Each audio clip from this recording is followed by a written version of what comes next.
Hey, Michael, a massive welcome. So, folks, today I get the pleasure of interviewing Michael Jenkins. So, Michael is the current leading drummer of the Grade 1 Canterbury Caledonian Pipe Band, current New Zealand national champions. They frequently go across to Scotland to compete in Grade 1 as well. Michael and I go way back. Michael was a student of mine when I was teaching at St Andrews College, and he won many New Zealand national drum corps titles. Also won in 2013 the World Juvenile Drum Corps title, as well as the World Juvenile Pipe Band Championship. Michael then came into Canterbury Caledonian and played alongside me for many years and won many more national titles at Grade 1. And then he stepped up and is now the leading drummer of the Canterbury Caledonian. So as a teacher, it's one of the proudest moments to see your students step up and to be taking things to a whole new level with his drum corps. So, Michael, a massive welcome. Thanks. Good to be here. Good to connect with you. Yeah, absolutely fantastic. So I've got a few questions, and I wanted to share this with all of the other YouTube watchers and subscribers here around what you do, how you do it, and why you're one of the world's best at what you do. Cool. Sounds good. So if you had to give a tip, what are some tips that you have for drummers who really want to succeed and be the best possible players that they can be?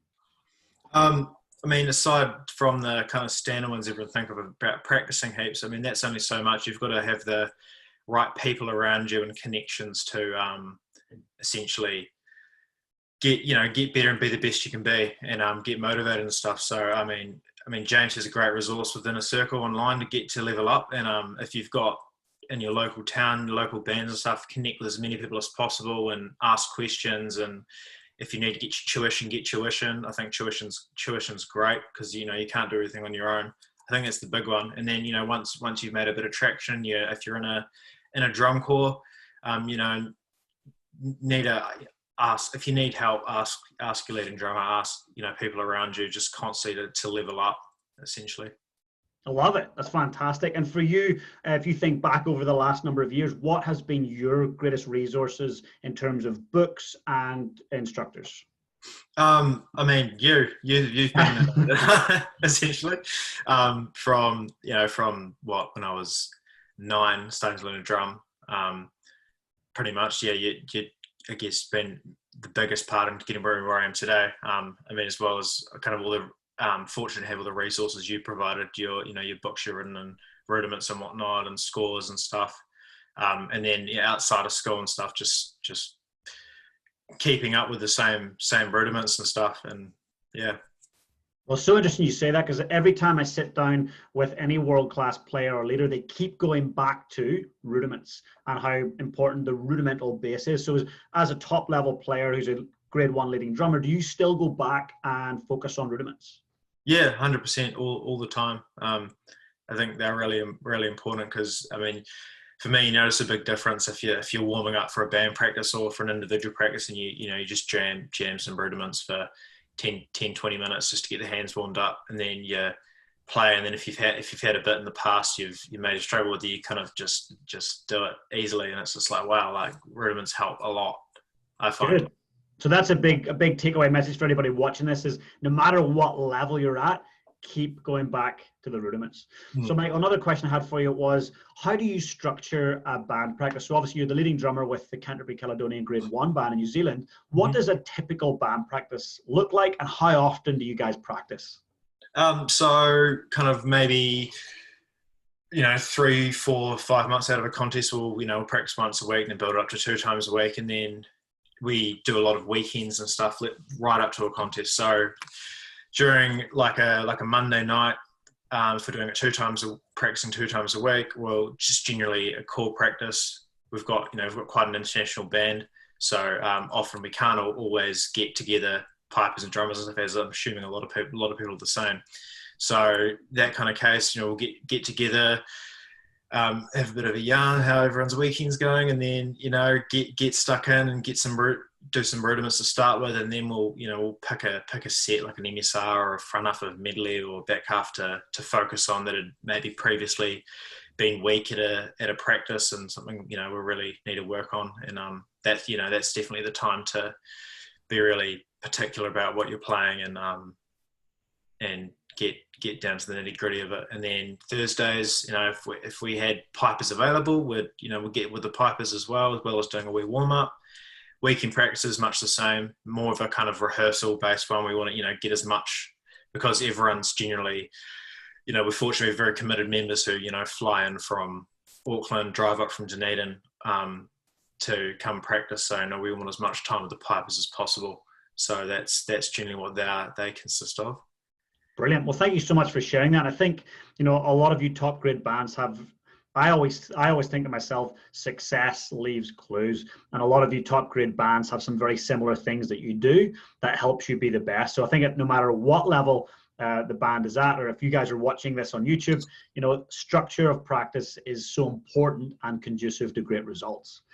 So look, another question I had for you, because obviously you're a world champion. So you won the 2013 World Championships in the juvenile grade with St Andrews College, in the drum corps and the overall. So what was so special about that group of people? So St Andrews College has been over a number of times to the World Championships. That was the only time they've ever won. What was the recipe? What made that group so successful to be good enough to take the world title?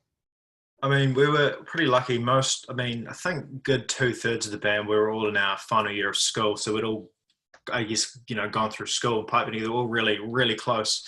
And we all, once we got to, you know, our final year, we knew we were going to the Worlds, and we knew we'd build a pretty strong band. And once we kind of were like, oh, we might be able to do this. You know, we were all collectively super motivated as each other and pushed each other to, you know, be the best. I remember we were, for the first two terms of school, practicing out on the front fields at 7 a.m. before school. I remember those days. Pissing the borders off. So everyone, you know, turned up every week, and we just practiced like a lot to get where we were. And then went over to Worlds, and remember our first contest out at North Berwick. I don't think we won, but we won drumming. And once then, again, it just kind of ramped our motivation levels. Like, we were saying, you know, we can really do this.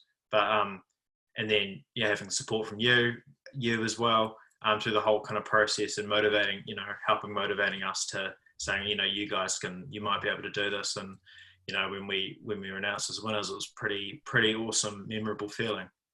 Yeah, well, thank you for sharing that. And for me, in my drumming career, I would say it's one of my biggest highlights of all time. Way bigger joy from that than winning any world championship that I played in. To see you guys do it on your terms and to rewrite the history books, essentially, because no other New Zealand band has ever won a world championship at any level. So you guys rewrote the history books for New Zealand. And to me, that's amazing, because you've now set this sense of belief for other pipers and drummers all around the world, whether they're from South Africa, South America, wherever, that they can go to Scotland and become world class. So well done. Thanks. What drives you to succeed? Obviously, you're a very competitive individual. You have a lot of amazing players in your drum corps. What drives you to succeed? Really, I mean, if you've gone through, how do I word this? A bit from, you know, leading up to a contest, and you put all the effort in, and then you get to contest day, and you play really well, and whatever result it might be, that kind of feeling of, you know, being with, you know, some close mates and stuff on the park, and playing the best you possibly can, kind of really motivates me. Being like, this is, I love doing this, and I want to get better and better at doing this. And hearing, you know, other bands from overseas and stuff sound good there, it's just, you know, it's like, I want to be that good. I want to you know, get the band there one day, whenever that might be. So that's the big thing, just that general feeling of, you know, putting all that work in, and then, you know, playing in the park, and, you know, if it's, you know, playing the end of the medley and it's really exciting, and everyone's just enjoying the music, and it's a really cool feeling, and you just want to kind of build on that and get better and better. That's beautiful. And I think what I really admire about that, and I think is fantastic, is that it's all intrinsic motivation. You're not being motivated by the big prizes. You're not being motivated by have to win. You're motivated by the people that are involved, by the music, and then a byproduct of all of that is, hey, we're getting better and we're getting recognized for that and we're getting results, as this year's nationals would reflect. Yeah, yeah. That's beautiful. So here's a question. I think this is applicable probably to all grade levels, but particularly if we look at grade 1 and grade 2 bands, there's a lot of international players. Doesn't matter what band you look at, they've got players from all over. So you guys seem to have a really strong international contingent as well. So how do you manage that? And obviously your pipe major is based over in Australia, in Melbourne, and you're based here in Christchurch. So how do you manage that successfully? Yeah, it's a difficult one. I mean, with Jamie Hawke, our pipe major, living in Melbourne, with him, it's just using, we've got technology at our fingertips. It's the best thing to kind of use. We're on the phone to each other, a couple times a week. Even outside of that competition season, like at the moment, just to keep in touch and let each other know what's kind of going on. And he comes over quite a bit for weekend practices leading up. But outside of that,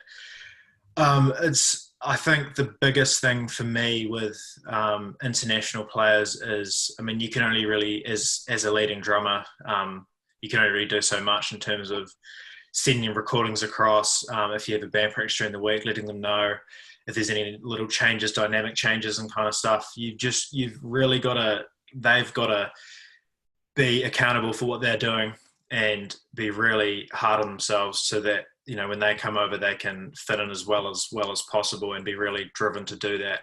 You can't really kind of, if you're an international player, you can't really coast through. So, I mean, it's still tough though. I mean, if you have, in-town practices twice a week of only 3, 4, 5 players, it's not everyone, but you've just got to do the best you can and, keep everyone involved. I mean, even if it's not music related, get everyone connected and motivated to do it. And yeah. Fantastic. Well, I think it's so applicable. Obviously, we're in the middle of, we're 2020, so we're looking at COVID. So it really applies to probably lots of bands that, their individuals are a bit segregated, not able to get together and practice. So I think the tools and strategies that you have, and you've mentioned it before to me, using Facebook groups and drop boxes and, Messenger to keep everyone connected. Those are vital, digital modern technologies that we can use to keep everyone connected, whether it's international players or we're dealing with a global pandemic, right? That's cool. And just before we wrap up, what drums do you play? What drumsticks do you play? We play Premier drums, the HTS 800s and KP2 Jim Kilpatrick sticks. Fantastic. And what about your midsection? They're on Premier drums as well. Great. And what mallets do they use? TyFry mallets. Brilliant. And then what about the bass drummer? They use Steelo sticks. Great, fantastic. So the Steelo sticks are the ones that are manufactured here in New Zealand, right? Yeah. Cool, fantastic. Yeah, I rate those products very highly. I was playing Premier for many years. Yeah, they're good, very good. I mean, I've played them my whole drummer career, and I mean they're great. So why change? Absolutely, you get a great result, and hey, the tone you got at the Nationals was phenomenal. And I think when you got the Premier drum combined with the Jim Kilpatrick stick, and the one thing that I love about the Jim Kilpatrick KP2, it's manufactured by Vic Firth, so you're getting such consistent wood quality time and time again. Yeah, that's huge. That's huge. I mean, if we're getting a new set of sticks, most of the big contests, you notice there's a level of very high level of consistency amongst all the sticks. They're always 100%. Great. Yeah. Yeah, Jim's got a big attention to detail on that stuff, so it's great to see you guys playing the sticks at the top level. It's fantastic. So, Michael, I just want to say a massive thank you for joining me today on the Pipe Band Drumming YouTube channel. And for those of you who are watching, if you want to keep up to date, get notifications, I've got a ton of tutorials. Just click subscribe below. And, Michael, I just want to wish you and the band the very best for the rest of 2020. And I understand that if COVID permits, you guys will be back over to the World Championships in the coming years. So I want to wish you guys the very best. Cool. Thanks very much. Cheers, buddy. Cheers.